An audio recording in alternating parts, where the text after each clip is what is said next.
still just the first line, I think it was a city line or something like that going down there.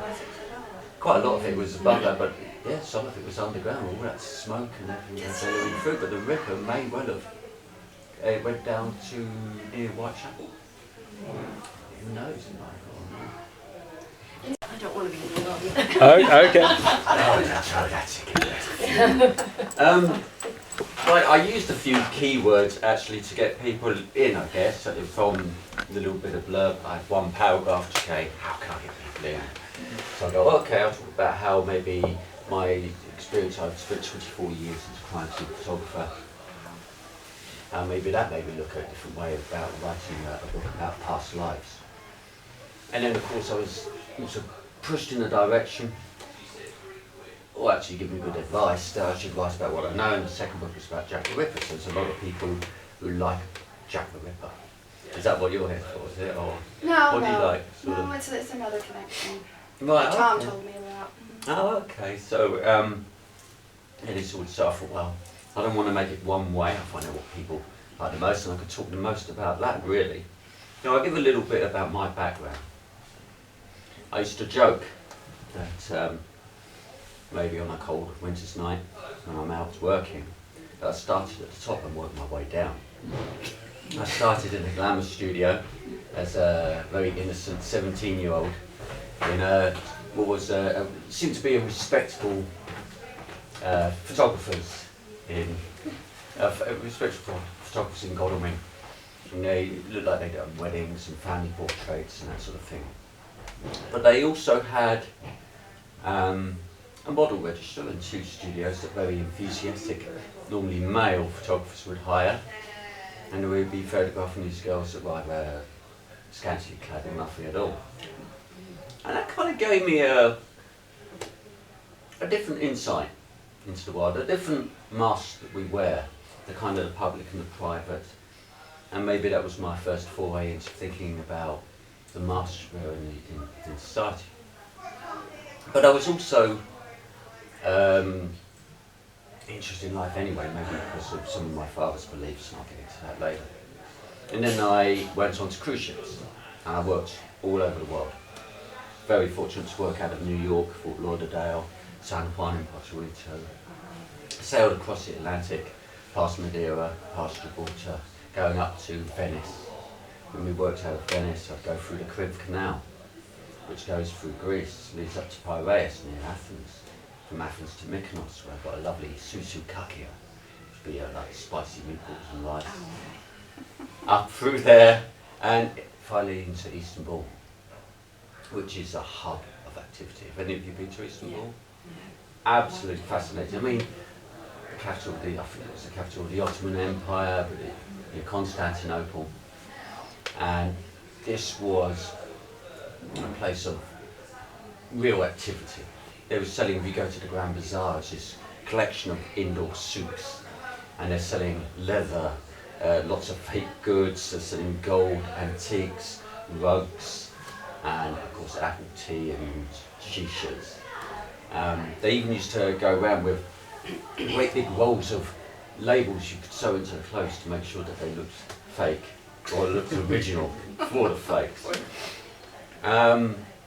And then you'd go on, if you wanted a bit more culture, and you could go to Topkapi, which was the old Sultan's palace, and you'd see the harem that they'd had, and you'd see the beautiful, huge gold candlestick with diamonds and rubies and emeralds.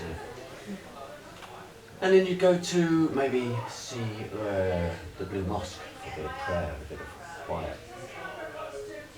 And then we'd get back on board, and the passengers would have dinner. They'd go and see a show, they might have a flutter in the casino. And all that time we're sailing through the Bosphorus, past the mosques there, up into the Black Sea, and wake up in Yalta, in Russia. And this was a time when it was still communist. This is 1990. This is CCCP, USSR, pre-Glasnost, pre-Perestroika, when Gorbachev had the nerve to change everything. And it was stark contrast to Istanbul. not even in just their genetic makeup, just the people, but also you'd see a long line of people and you'd say, I wonder what they're selling. And it was plastic belts. You'd go into a cafeteria and all the crockery was chips, that none of the knives and forks matched, they're all bent, and you're queuing up for a bowl of cabbage soup or dumplings or something like that. And I remember it was very much, felt like a 60s American place. They had the paper hats on, where they're serving stuff out of like an ice cream van. And there was a machine there, like the type that you used to get really bad coffee out of, little plastic mug that we expect. Except it didn't have any plastic mugs coming out of it. It had a half-pint glass mug chained to the machine. Oh my gosh. And if you were lucky, it probably got washed once a day, but you'd share it with everybody else. You'd put 2 kopecks in it, and this watery beer would come out. And it made you really appreciate what you've got. And I was very, very lucky. Because I was working on the cruise ship, I had a seaman's visa. And it meant that my country of origin for legal purposes was the ship. It meant if the ship left, I was suddenly illegally in that country, but it meant while the ship was there, I was legal. And I could go off and I could go and see pretty much what I wanted to. Whereas the guests, and we had a lot of Americans, the only way they were allowed off was by going on a tour to see where they'd signed the famous, I think it was one of the wartime conventions in Yalta. Now this is the area you might know is now, it's not Russia anymore, it's actually the Ukraine. It's just where the Crimea was in the 1850s. And then we'd get back on there. Next day we'd be in Odessa. And I'd be on the Potemkin Steps, which is a very famous location for battleship Potemkin. And where lots of people paid homage to that film as well, just going there. And the architecture there was a lot more austere. It's what you would imagine more of Russia being like. Well, I mean, there was these Romanesque pillars, and I felt like dodging in and out between all the different pillars to, I don't know, I felt like a spy. Which again I used later on. So it's just that sort of thing that really kind of taught me about the different cultures. I mean, I was all around the Caribbean as well. I'd go down to Egypt, we'd do all these sort of places. But I really learnt that although the Caribbean was beautiful, the culture in the Med was thousands of years old and so diverse. And it gives you an idea that there are different religions, there are different foods, there are different ways of thinking. And again, this all kind of came in. And then I came back, you can only do it for so long. And I ended up getting a job at the Met place. I thought I'd do it for 2 years, maybe 3. And I wasn't really bothered about the job either. I went to the interview and then they gave me a tour. And they showed me all the different areas just before the interview. And it showed me the forensic side of it, it showed me the corporate surveillance and the scene of crime kind of thing. And suddenly I wanted it, and suddenly I was nervous. But I got the job, much to my surprise. Although partly disappointed as well, because I wanted to go back to the cruise ships, really. And I ended up staying for 24 years. Wow. Rather than 2 years. Yeah, but I'm finished there now, and I have a whole new life ahead. But that's when I said I started at the top. When you're working at a crime scene over a dead body in Peckham, you feel like you've come down a long way from the glamour days, even if you have the glamour of the CSI. But while I was working at the Met Police, I was looking for a way out, in a way. I was looking for a way to still be... I sold my creative soul, photographically. I was a photographer by training, always had been, always identified myself as a photographer. So I wanted to express myself another way, and I'd always wanted to write. But then I also thought maybe it was a way out as well. Write a bestseller, boom, you're out. It's easy. Yeah. We could just do it. Yeah. Yeah, agent will pick me up. Go straight there. So I thought, well, what could I write about? And I had a couple of abandoned projects. But my father still is a Scientologist. So, and I only lived with him for a few years, but the years that I lived with him, I heard all these stories about past life regression, what they could do with it, what the ideas were, and all that sort of thing. And the beauty of that, they were in my formative years between the age of 5 and 9 when I'm hearing these stories, and I still saw them when I was a bit later, when I was a teenager, is that you have that wonderful child's imagination taking what little he was telling me and turning it into something so much bigger. So I started writing The Awakening of Adam Capello. Now it's now called The Many Lives of Adam Capello for another reason. But it was about, I wanted to basically prove to my father and to myself what the world would be like if Scientology actually worked.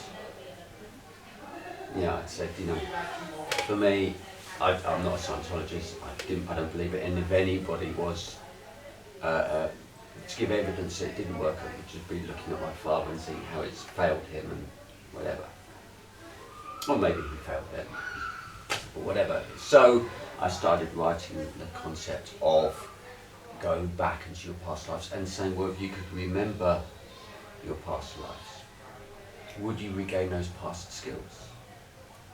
Languages, sciences, flower arranging, whatever it is from your past. But if you were to do that, surely you'd be picking up elements of your past personalities as well.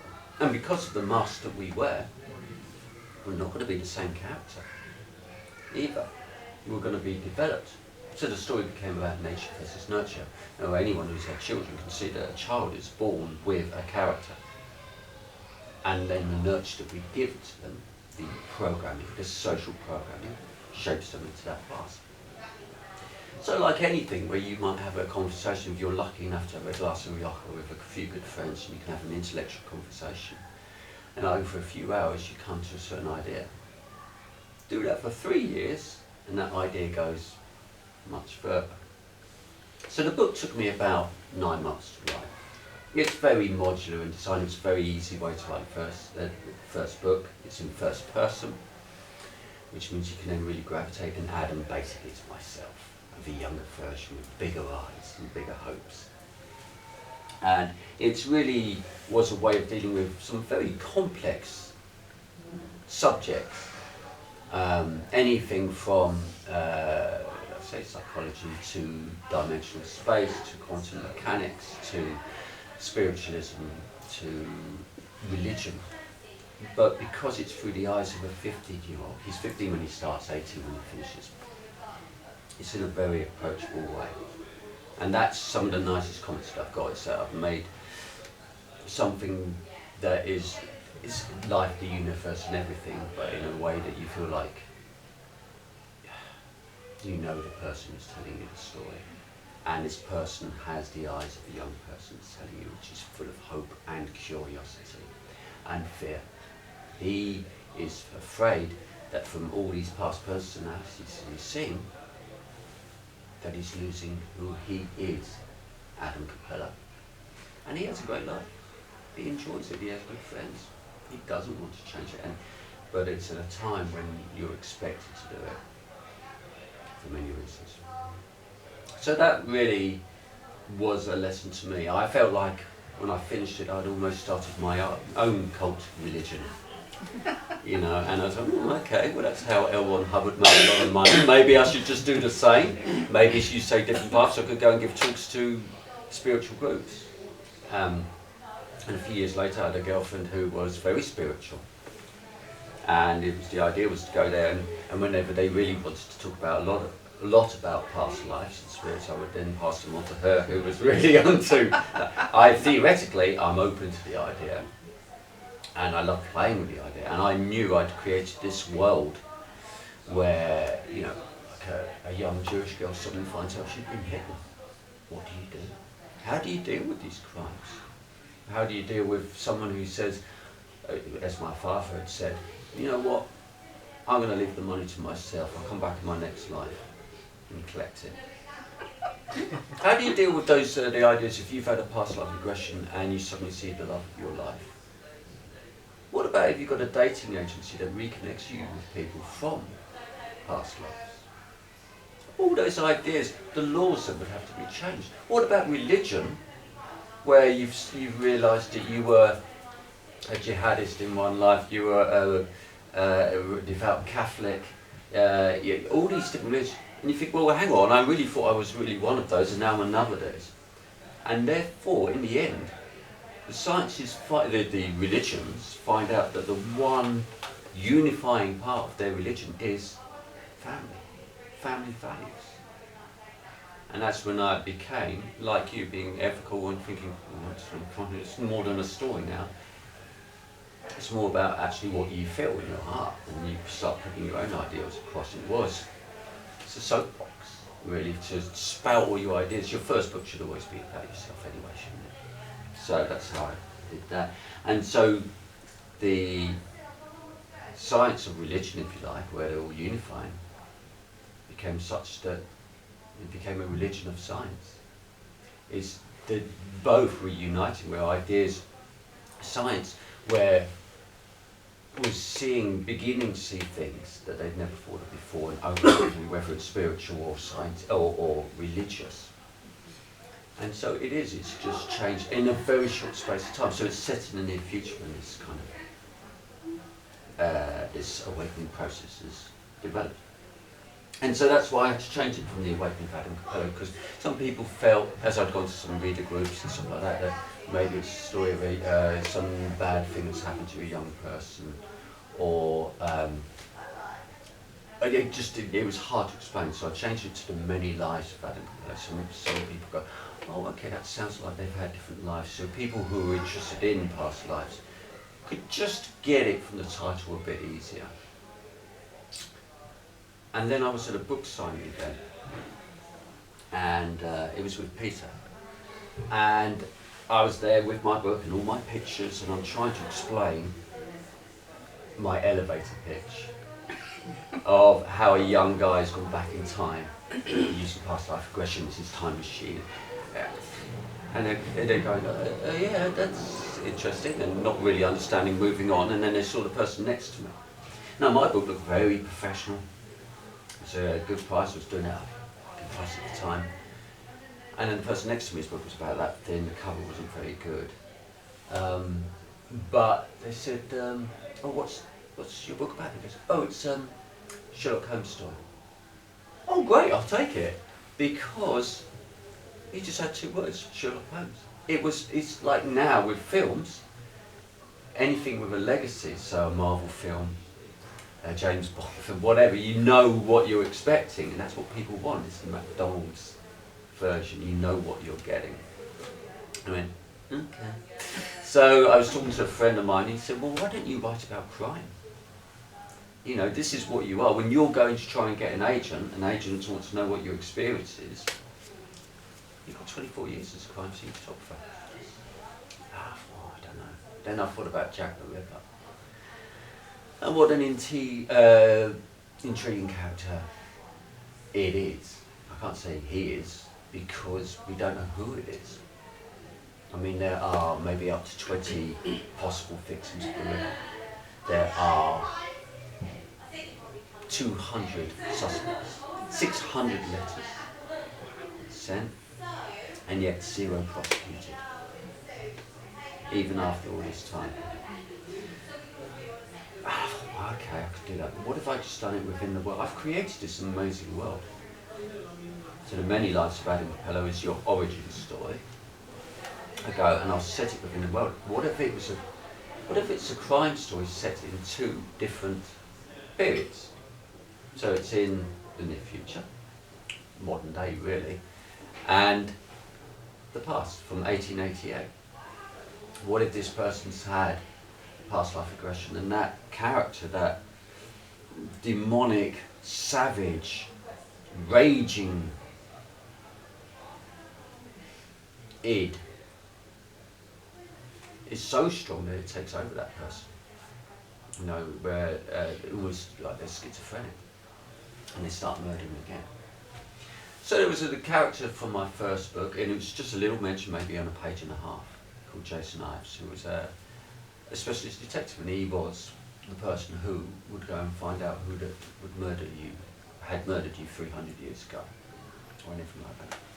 And I thought, what if you could give him certain skills where he's very good at being at what he does.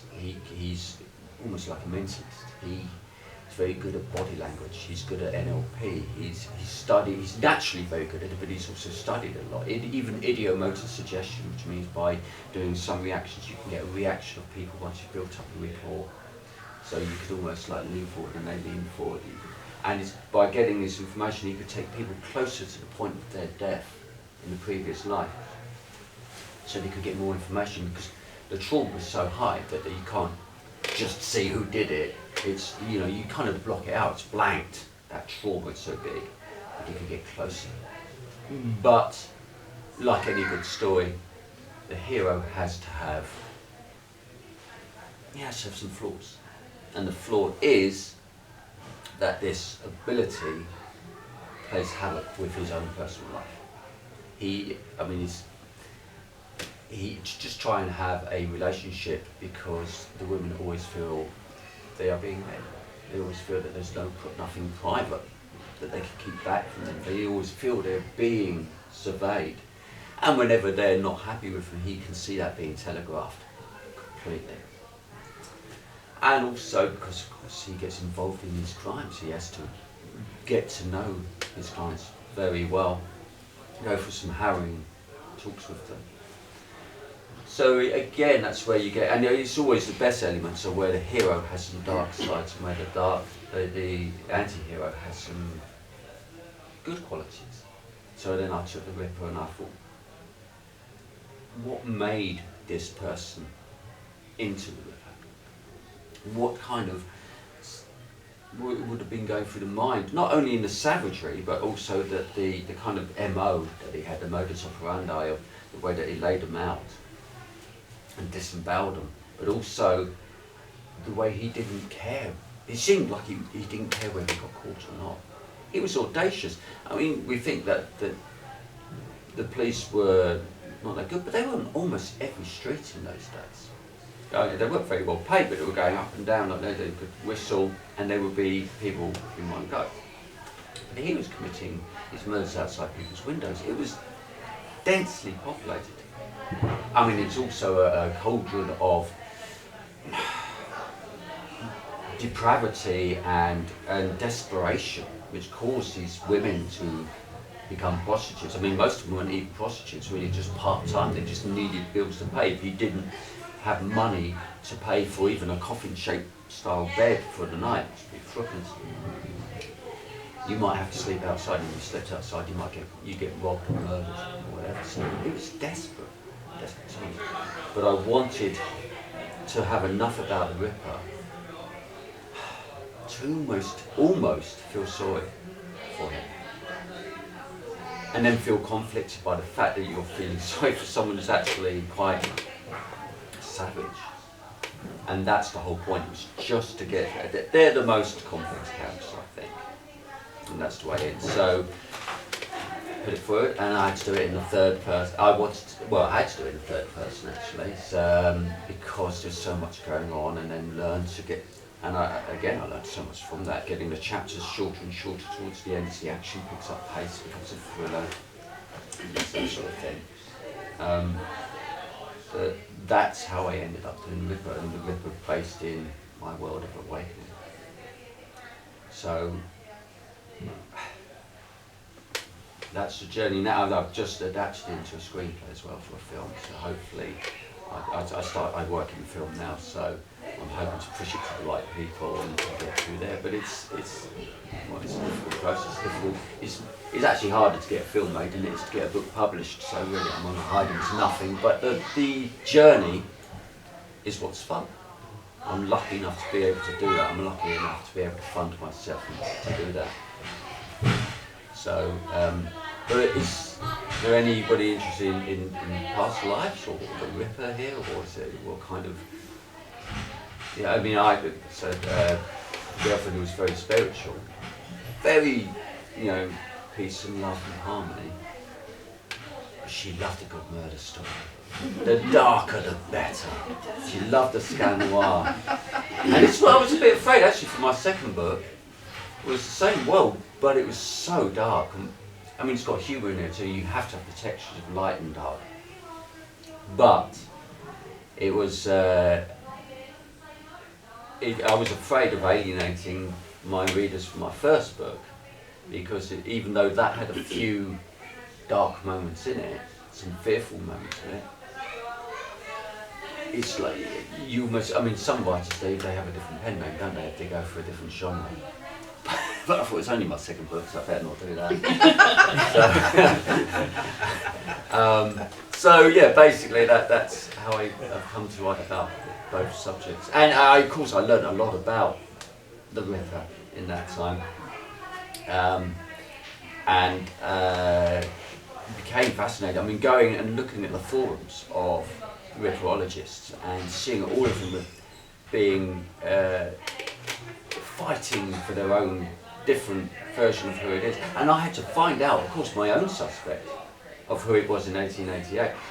Both books have got, they actually, you could call it historical fiction, both of them, because there's so many things in it that are real. I want to keep, I don't want to try and fake things if I can. I want to keep along the story as much as possible. So I had to find a real suspect, but I didn't necessarily want to go for one of the obvious ones, but I wanted to talk about them. I wanted a Ripperologist or someone really who knew a lot about it to read the book also and go, oh well, actually he knows what he's talking about. So I planned this little thing about going through all the different people. And my God, did I find him? I found who the Ripper was. It's amazing. When I look at it now, I think, no. But, oh my God, it really stacks up. So, but you'll have to read the book to see who that is. I was going to ask. Yeah. You'll be throwing the towel in. But, yeah, so it's just trying to the shame about it is going in for the screenplay, because when you do the book's 90,000 words, which is about standard for a paperback. But if I was to turn that straight into a film, that would be about 6.5 hours long. So I had to reduce it from 90,000 words to 22,000 words, but still keep the integrity of the story in there. I say the integrity, actually no, maybe that's what's lost. What is it with the action, the actual story, keep the key components of the story together. And that was a great lesson if any of you write and you just write books. Start reading scripts and start learning that actually every word that you use in your dialogue has to have a reason for being there. Because I got it down from 6.5 to 4.5 to 3.5. I thought, no, there's 3-hour films out there, I'm justified. And then I read a book that's called Nobody Wants to Read Your Shit Anyway. Which actually means, well no, because it's a good point, because you can't expect people to want to read your stuff. You've got to get them to want to read your stuff. Or even worse, you've got to get a Hollywood producer to want to read your stuff. Someone with the nose, someone with the connections. So I battled, and I got it finally down to an hour and, 117 pages, which is about 2 hours. And I have to say, it's better for it. In the fact of keeping the action going and doing it. I've studied film and filmmaking, which is another great way of learning how to write a story, because it's all about narrative. You have establishment, disestablishment, re-establishment. Everything's okay, if it goes wrong, you spend the rest of the film getting it right again. And so those were the lessons in there. But maybe I might actually just write a pilot, and the stuff that I had to lose from the book, certain about relationships and about what's going on in the mind of the Ripper, if you've done it as a 6-part or an 8-part series, you can get those subplots back, you can get all those, and that's really to me, that would be the better thing, Yeah. actually. So, yeah, maybe I've done it the wrong way around, and should have just done a pilot first. But I can't wait to write the next book, because I think actually it'll be leaner, meaner, but still as engrossing. Yeah, and that's what it is. So, but as I say, I mean, I've had to learn how to publish as well. Being a photographer is a good advantage, so I was able to do the cover myself and the artwork. In fact, it's better than that now, but that's my son, who's actually called Adam, so let's go in there. But the name, one of the main characters is called Adam, because Adam was the first man, and it's the history of mankind. And Capello, because it has an international flavour and a musical sound to it, so it's about the history of the whole world and how it encompasses something like that. And it was a lot deeper than I ever planned it to be. But it's nice to use some of my vet police time properly and do that. So yeah, some of it was written on night shifts and stuff like that before we get called out and stuff like that. So any questions? Your 24 years as a photographer with the Met. Yes. You're obviously a natural storyteller, and detectives kind of have to tell a story but make it the true story. Yeah. To what extent did you feel as a photographer you were part of that story, and what part was it so frustrating that was why you had to go and be a writer because you weren't involved? Whoa, yeah, completely. You are, as the photographer, you are the storyteller, the visual storyteller, because you'd get called to, say, a murder. You'd have to get there quickly, and you'd go in with the crime scene manager and with the SIO, the senior investigating officer. Everything had been held back, and you have to be careful forensically not to disturb anything. But I have to go in and hear the story from the SIO about what they think has happened, and then tell that in pictures, but in a very technical way. I couldn't get all creative. I mean, I'd love to have got the lights up there and then evil shadows going across, but it was. So that was frustrating. I tried to be artistic and it failed. It was terrible. But it was, yes, you have to tell the story going through. And you're right, I could do it in my sleep. And I mean, technically I was always very good as a photographer. So that's again why I was feeling frustrated by the work. And yes, sometimes you're more experienced than the officer working on the scene. So I make it to a job and so we think it might be rape and murder. It's an old age pensioner who's been found naked underneath a bed. And I go, oh, it's hypothermia. No, he's got bruises on there. But just from my experience, you've learned that when you get hypothermia to a really bad state, you feel like you're getting hotter. It's a cool trick of the mind. So they start taking the clothes off. And then they get the next stage is to get a nesting instinct, so you would hide underneath the bed to try and kind of cover up and feel like it's a nest. And then when they've died, the blood goes down to the bottom, the body's not being circulated, so you get this kind of mottling effect from there, so it looks like bruising. And so yeah, these poor young officers didn't know what was going on like that, so yeah, a bit frustrating. I mean, it wasn't as gory as it sounds like I've lived a really bad life. It lands like the film movie Seven. It wasn't that bad. I mean, there might be 160 actual murders a year. But actually London's a very safe city. Fortunately there was at the time, about 30 odd photographers. So maybe I might just see, one month I might do one dead body and another, you might do 3 in a week, which, but you just have to be careful and say, look, I don't want to do any more this week. I just want to make sure I'm still safe and don't turn into a serial killer myself. I don't know, have any of you seen Dexter? Yes. Yeah. Well, that's how I felt in a way. He was a blood spatter analyst, but he always talked about being a civilian. I was a civilian. He also worked in Miami, which I worked in Miami, so I was like, I even had the same shirt.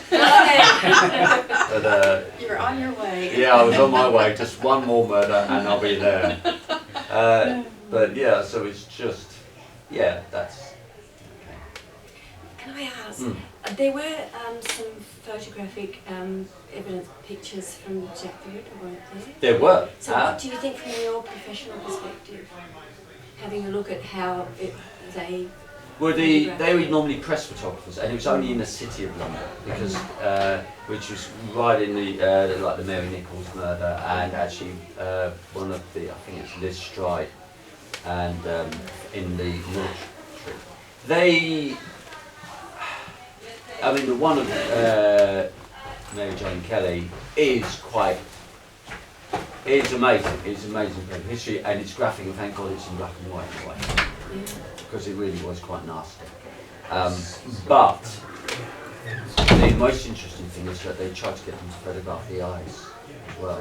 Oh, they thought there was an image at the back. They thought that as time goes by, as science would allow people to see in the eye, maybe a reflection, something, data, something in the retina, and they would be able to see who the killer was. Planning for future technology. Yeah, exactly. So they go. So they. I mean, and that was. They'd have to. I mean, they're already using quite big cameras, and they'd have to use these great big long bellows and a kind of a macro lens there to get in there, and the lighting. You don't really see that. I've not seen those eye pictures. You just see the one of Mary. You know, and of course, that was another thing. I wanted to build up a relationship between what was the relationship between some of the victims, but Mary Kelly. There was something different about her. She was much younger than the others. It was the only one where the murder was inside the victim's house.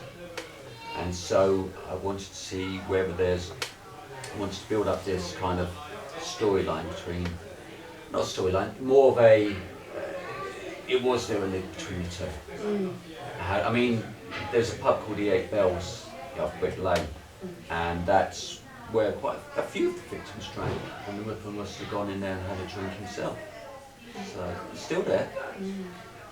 So, Have you been in? I have, yeah. I included it in my second book as well. So, because again, it's just about getting that, and that was quite nice because you knew it was in both periods, so you were able to include this. So we also had the Ripper going on a tube because it was built back in 1888. It was still just the first line. I think it was a city line or something like that going down there. Quite a lot of it was above that, but yeah, some of it was underground. All that smoke and everything was billowing through. But the Ripper may well have. It went down to near Whitechapel. Who knows?